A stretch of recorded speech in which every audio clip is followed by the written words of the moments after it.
नमस्कार। श्रीमद् भागवत महापुराण में आपका स्वागत है। समुद्र को लांघते हुए हनुमान जी की गति वायु से भी तेज थी।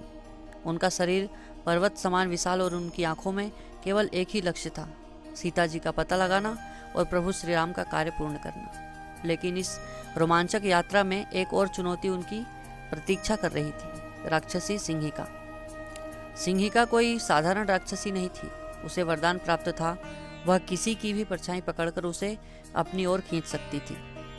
जब हनुमान जी आकाश में तीव्र गति से उड़ रहे थे, तभी सिंहिका ने आकाश में उनकी परछाई देखी और उसका विकराल स्वर गूंजा, कोई तेजस्वी प्राणी मेरे राज्य से गुजर रहा है, अब वह मेरी भूख मिटाएगा।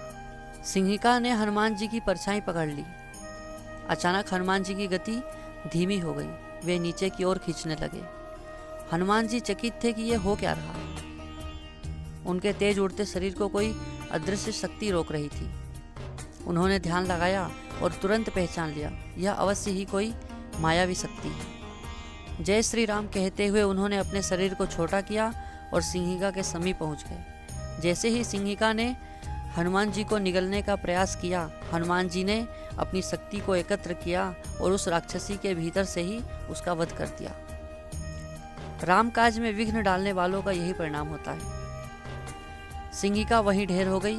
समुद्र की लहरें शांत हो गई। आकाश फिर से निर्मल हो गया। हनुमान जी ने फिर से आकाश की ओर उड़ान भरी और उनकी गति और भी तीव्र हो गई, क्योंकि अब एक और विघ्न समाप्त हो चुका था।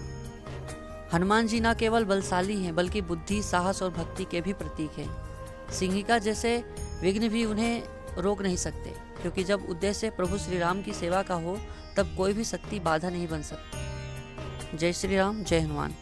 अगर ये वीडियो आपको पसंद आया हो तो आप इस चैनल को सब्सक्राइब करें और अपने कमेंट दीजिए। धन्यवाद।